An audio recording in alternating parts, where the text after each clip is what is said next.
मैं आपका होस्ट और दोस्त। आज हम लेकर आए हैं वकील पत्र यूट्यूब चैनल पर एक नया प्रोग्राम जिसका नाम है एक्सपर्ट्स की राय। और आज हमारे साथ मौजूद है एक law student mister Faiz Khan. Hello, आपका स्वागत है फैज खान मेरे यूट्यूब चैनल पर। तो हमारे कई ऐसे कमेंट्स आए हैं, कई ऐसे ब्लॉग्स आए हैं कि लोगों को ऐसे जानना है कि क्या होता है एफआईआर, क्या होती है उसकी प्रक्रिया या पुलिस प्रक्रिया क्या है। तो सर सिंपल वे में आप इसे बताइए कि क्या हो सकता है, एफआईआर क्या है सर? सर्वप्रथम आपको बताना चाहता हूँ कि ऑफेंस के दो प्रकार हैं। एक है कॉग्निजेबल दखलपात अपराध और वो एक होता है नॉन कॉग्निजेबल ऑफेंस दखलपात अपराध। अच्छा, कॉग्निजेबल ऑफेंस मतलब दखलपात अपराध, ये मेंशन है section 2 clause C of CrPC. अच्छा, सीआरपीसी के सेक्शन 2 सब क्लॉज सी में ये मेंशन है। कॉग्निजेबल ऑफेंस या दखलपात अपराध वो अपराध होता है जिसमें पुलिस ऑफिसर विदाउट वारंट किसी अक्यूज को अरेस्ट कर सकता है। अच्छा, ठीक है। और दूसरे होते हैं नॉन कॉग्निजेबल ऑफेंस मतलब अदखलपात अपराध जिसमें police officer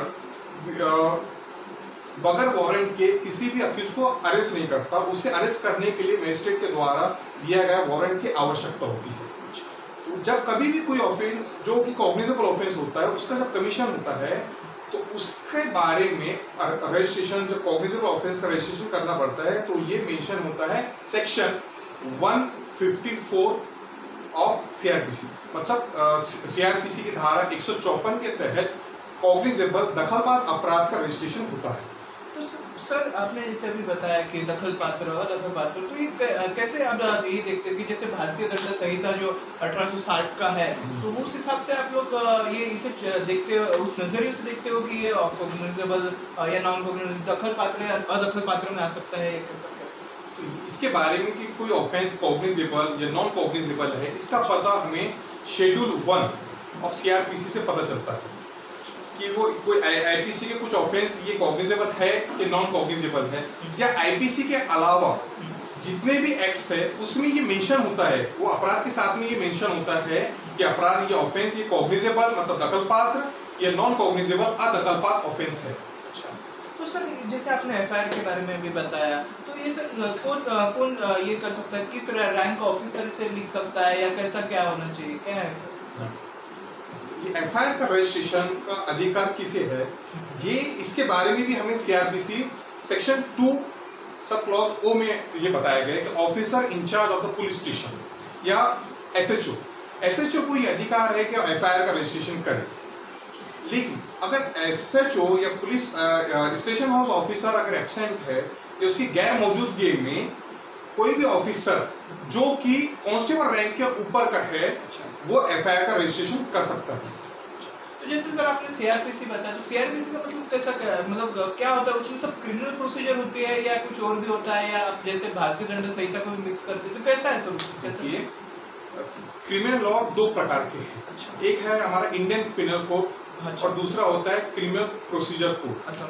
Indian penal code ये हमारा सब्सटेंटिव लॉ है, सब्सटेंटिव लॉ, और सिविल क्रिमिनल प्रोसीजर कोड ये हमारा प्रोसीजर लॉ है। अच्छा। तो ये हमें प्रोसेस बताता है कि लॉ की प्रोसेस क्या है, उसकी इन्वेस्टिगेशन, उसकी ट्रायल इन्वेस्टिगेशन की सारी मेथड्स, सारी प्रोसीजर हमें सीआरपीसी के अंदर मिलती है।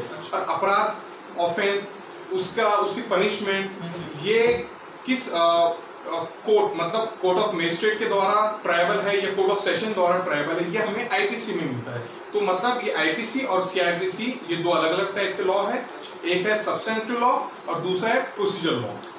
तो सर आपने जैसे अभी बताया कि एफआईआर रजिस्ट्रेशन वगैरह, तो सर अगर सपोज अगर ऐसा हुआ कि एक इसमें दखल पात्र के कुछ गुने अगर लग गए और एक इसमें अदखल पात्र के गुने लग गए, तो एफआईआर मतलब क्या पकड़ा जाएगा, कैसा पकड़ा जाएगा फिर वो हिसाब से? देखिए, अगर कोई एक से ज्यादा कई ऑफेंसेस हो रहे हैं और उसमें से कुछ ऑफेंसेस नॉन कॉग्निजेबल है और कुछ ऑफेंसेस या मिनिमम एक भी ऑफेंसेस अगर कॉग्निजेबल है तो उसे कलेक्टिव तौर पर हम उसे कॉग्निजेबल ऑफेंस ही समझा जाएगा और उस कॉग्निजेबल ऑफेंस समझने मतलब डीम किया जाएगा कि ये कॉग्निजेबल ऑफेंस है और उसका रजिस्ट्रेशन सेक्शन 154 सीआरपीसी के तहत होता है।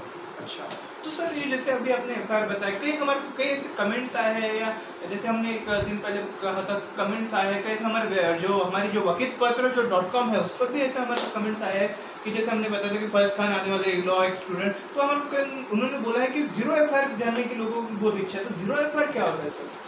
देखिए, जब कभी भी किसी क्राइम का कमीशन होता है, जब किसी भी ऑफेंस का कमीशन होता है, तो उसकी एफआईआर की रजिस्ट्रेशन उस पर्टिकुलर स्टेशन, मतलब टेरिटोरियल ज्यूरिसडिक्शन, जो एक पुलिस स्टेशन होता है उसके टेरिटोरियल ज्यूरिसडिक्शन के अंदर ही उस एफआईआर को लॉन्च किया जाता है।